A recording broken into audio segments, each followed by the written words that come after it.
Ever had the feeling that you knew what someone was going to say just before he said it? Or have you ever walked into a strange room and had the sensation that you'd been there before?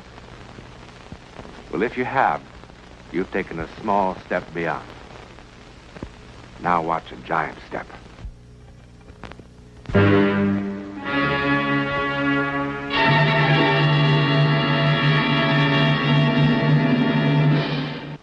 It's a lovely house, isn't it?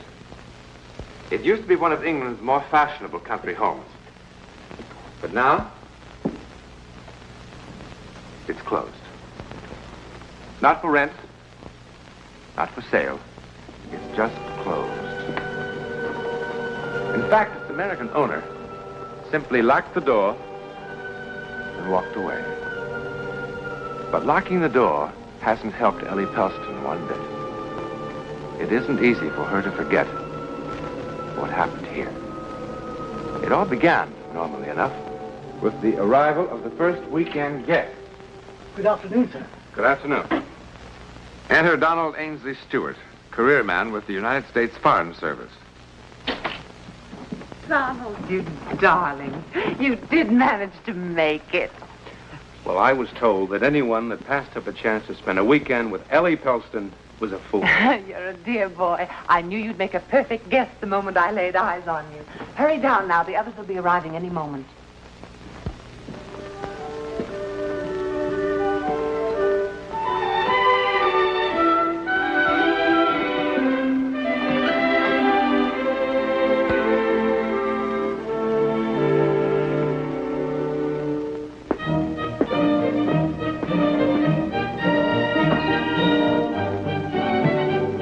May I help you unpack, sir?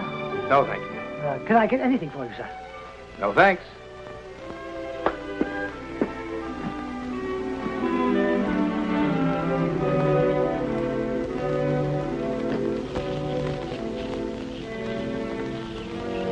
Do you think I'll go on taking this sort of thing from you forever? You won't have to ever again. What are you talking about? Can't you see? It's plain enough. I'm packing. I'm leaving you, Carter, for good. But leave it. For whom? Anyone who can make me feel like a woman. Why, you cheap, rotten... Careful, Carter. You'll have a fit. No. You're not leaving.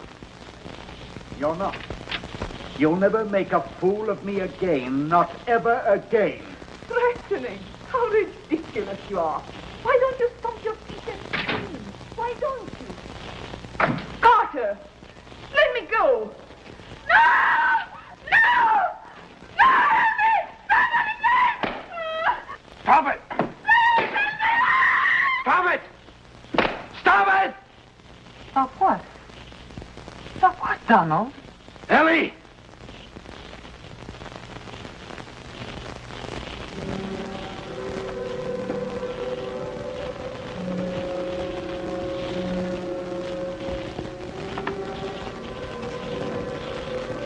Donald?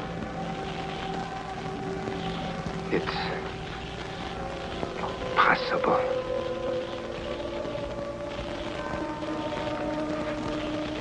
Gone?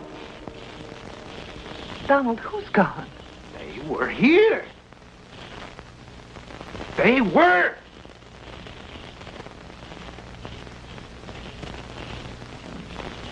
They were.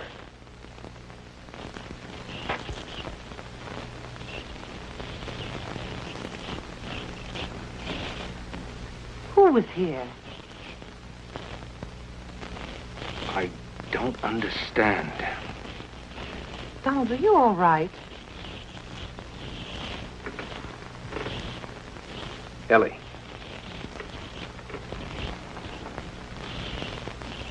I saw them. A man and a woman.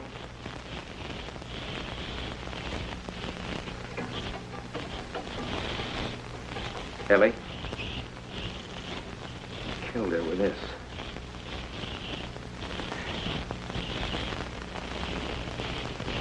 There was a fire in there. That lamp was on.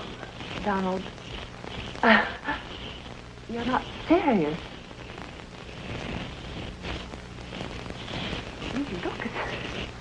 Well, I mean, you really do look as if you'd seen a ghost or something. You'd better have yourself a drink. Come on, I'll fix you one.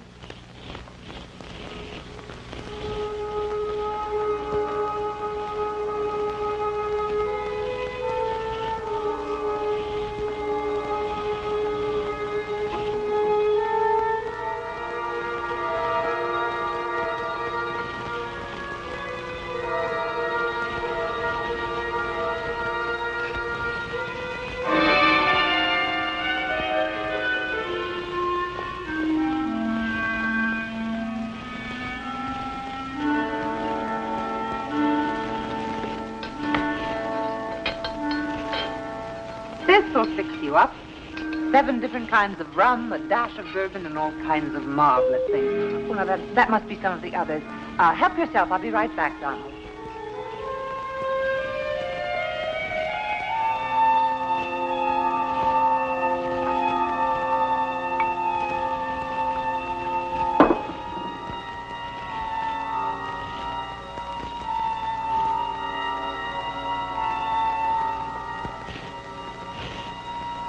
I'll have one, too.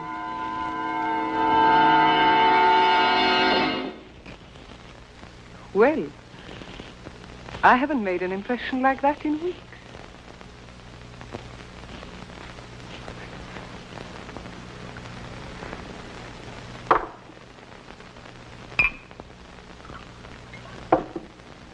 Here, your need seems to be even greater than mine.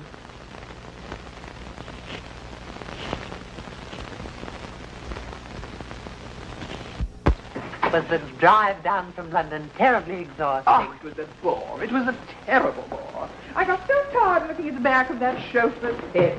Every place we go with Julian, we always have to drive. Just once I would like to be able to go by train. The car's quicker. Oh, the car is quicker. And if I say I'd like to go by aeroplane? The car's more comfortable. You see, he's stubborn. With Julian, every day has to be like yesterday. When you discover the best way to do a thing, it's foolish to change. None of you know my new friend, Donald Stuart. We must all be especially nice to Donald. This is his first time in England. He's to be attached to the American consulate here. Donald, this is Hermione and Julian Morley. How do you do? How do you do? How do you do? How do you do? And this lovely young thing is Claire Seymour. That is the secret of Ellie's success with people. Flattery rolls from her tongue as naturally as breathing. I thought she was just being accurate. There is no question that you're in the right line of work.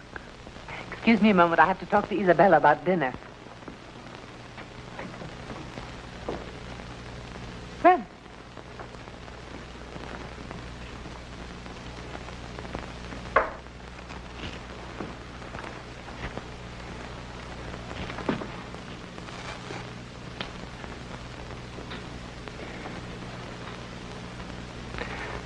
Now, I know what I'm going to say will sound not the way I mean it to sound, but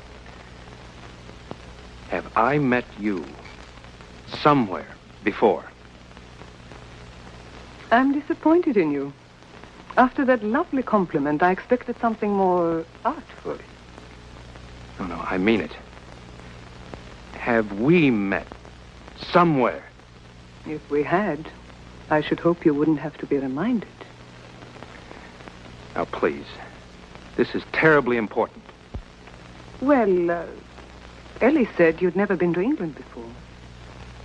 I just arrived here 2 days ago. Since I've never been to America. Now, you just arrived here, or didn't you? Yes.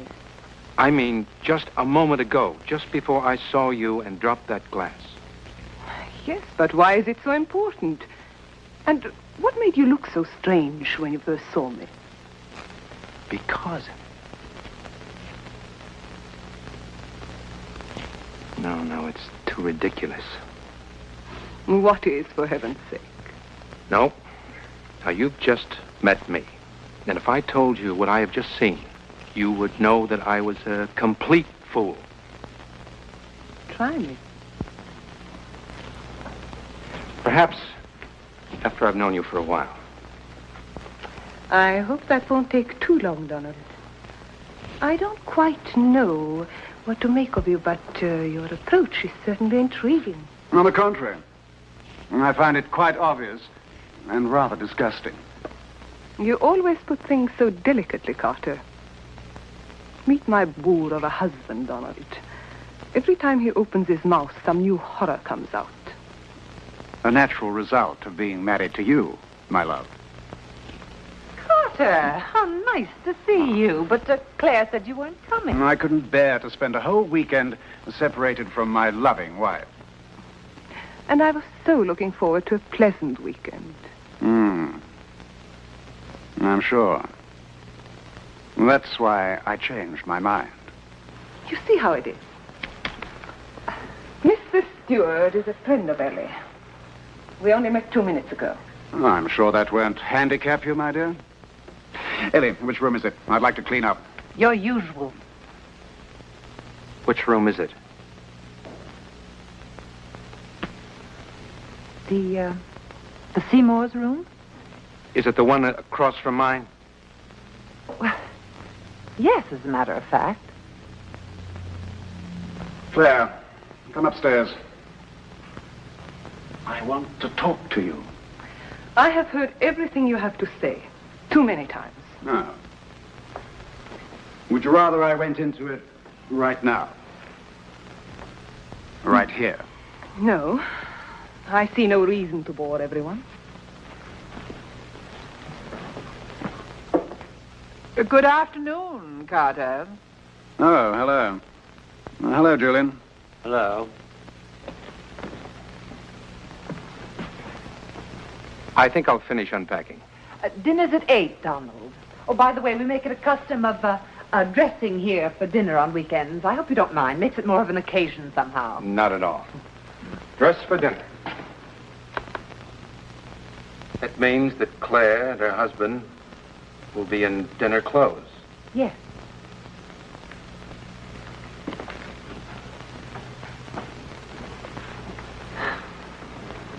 It's a very odd young man you found, Ellie. Yes. Isn't he?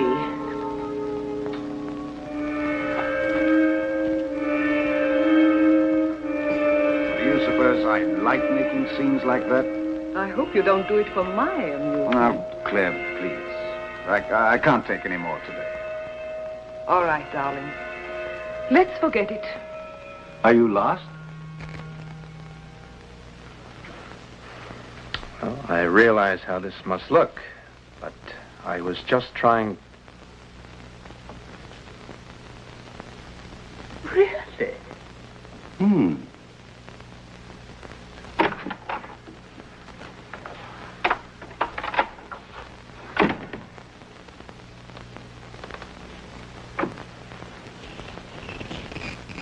And I can't blame you a bit if you've already made up your mind that I've lost mine. Donald, it could have happened to anyone. You don't have to explain anything. Yes, but if you had seen and heard what I did, sure, the easiest thing for me to do would be to leave. But I can't, because I can't help but believe it was a warning. A warning? What I saw up there this afternoon in that room, I saw Carter Seymour murdering Claire. You saw it, Donald? Yes, I saw it. I saw it, and I heard it. Donald, it's easy to understand how you might get such a notion. They do fight quite a bit. But they've been married for 6 years, and it's always been like that. They really adore each other. It's their private kind of lovemaking. It's really, everyone knows, quite harmless. How could I have seen and heard what I did before I ever met them? Before they even arrived? How could I have seen them in that room while they were still miles from here? Well, look, I know how this sounds, because if I heard what I'm telling you about, I'd call a doctor. And now you believe that what you saw really will happen? Oh, no, I don't. I don't believe that. I can't. How can I believe such a thing? But I know it. Just the same. What do you want me to do? I don't know. I don't know what anyone can do. Change rooms, separate them. I don't know. you had experiences like this before, Donald? I mean, I know a lot of hostesses who'd welcome the addition of a few ghosts to lend a bit of interest to an otherwise dull establishment, but believe me, You still think I've lost my mind, haven't you? No. I wouldn't put it that strongly. Well, if you insist on making an issue of this thing, I do have my other guests to consider. They're dying for a drink. Martinis? Excellent idea. Stuart, I want to apologize for... Your dress. You've got that look on your face again. It's the same one, the one I saw before, on her. On who? Anyway, it better not be. It was sold to me as an original. Well, there, you see. How could I have imagined an original dress? How do I know what you saw just because you convince yourself after the fact? Would someone like to tell me what this is all about? Yes, I'll tell you. No, not in my house, Donald. Ellie, I congratulate you. Your weekends are never dull, but this time you've outdone yourself. When are we to be let in on the mystery? Never, if I can help it. Martini is wonderful. Aren't you drinking?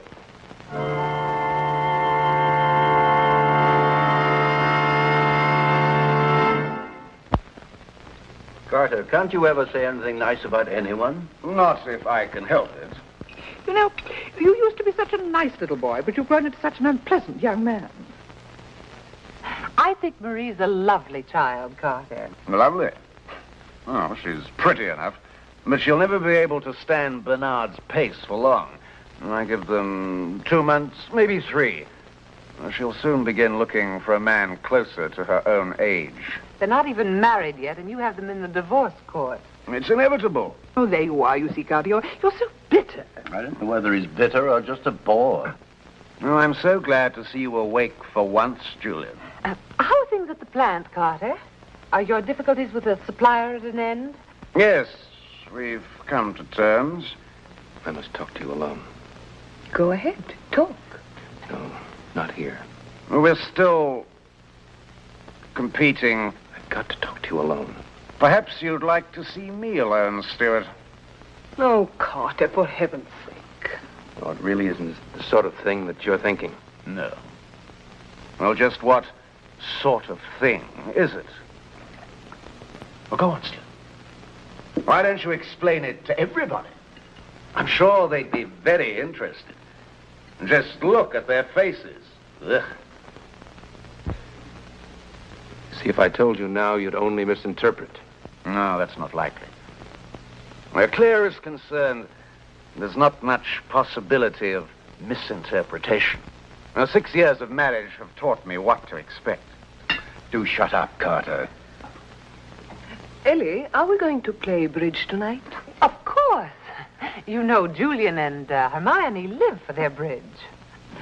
You do play bridge, don't you? Oh, I'm sure he plays all kinds of indoor sports.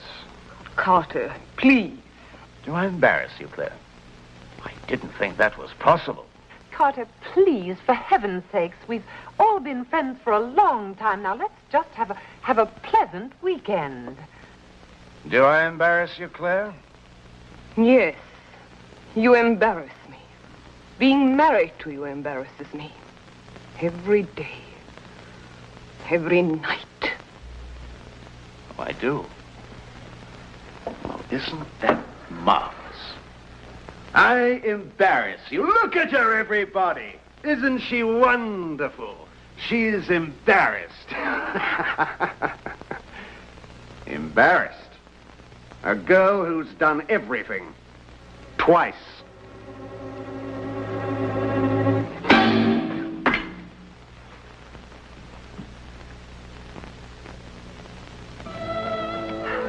One spade. 3 cards.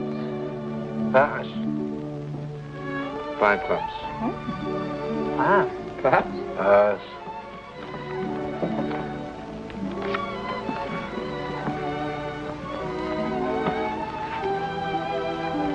You're the dummy.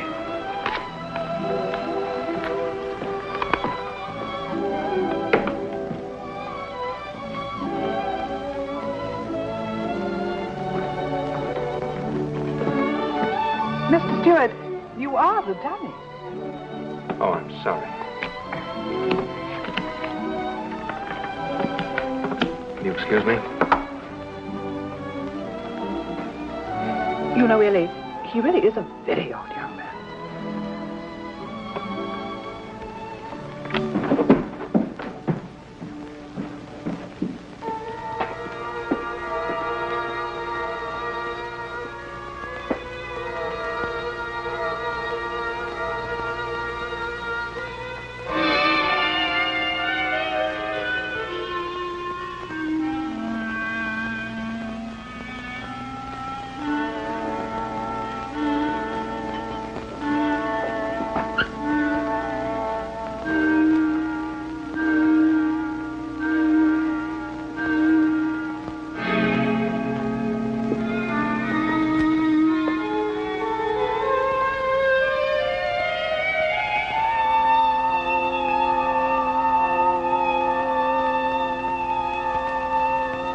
You'll never make a fool of me again, not ever again.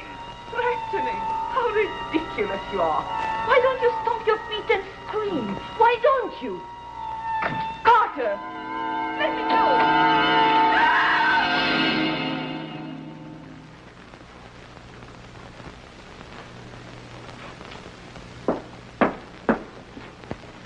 Now, wait.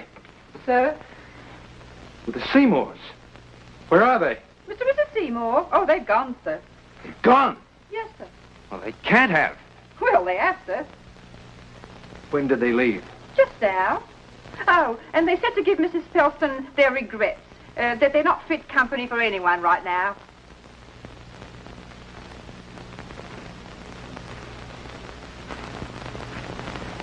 Is there anything I can do for you, sir?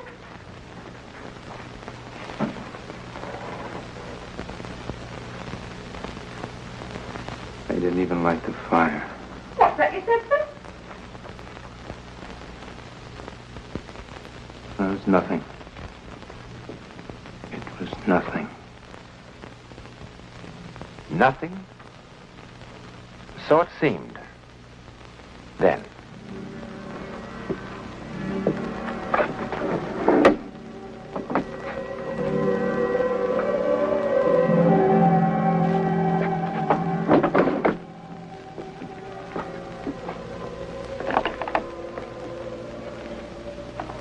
But it was hardly nothing.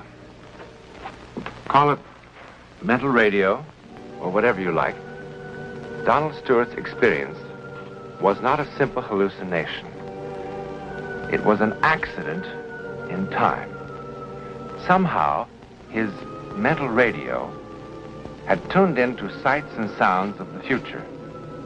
Sights and sounds that for some people, in some rare situations, seemed to repeat over and over again, from the past or the future, like an echo in the corridor of time. What Donald Stewart saw and heard did happen, just as he had seen it and heard it, in the same room, on that same September weekend, but a year later. Unfortunately, on the actual and fatal weekend, he was not there to interfere with fate. Now, perhaps as many believe, fate is inexorable, and nothing and no one can change it. Or perhaps not. In a moment, a preview about next week's One Step Beyond. Next week, and every week, we'll be bringing you the personal records of the rarest kind of human experience. Man's adventure in the world of the unknown, that mysterious psychic world beyond our five senses. This is your invitation to take with us that astonishing one step beyond.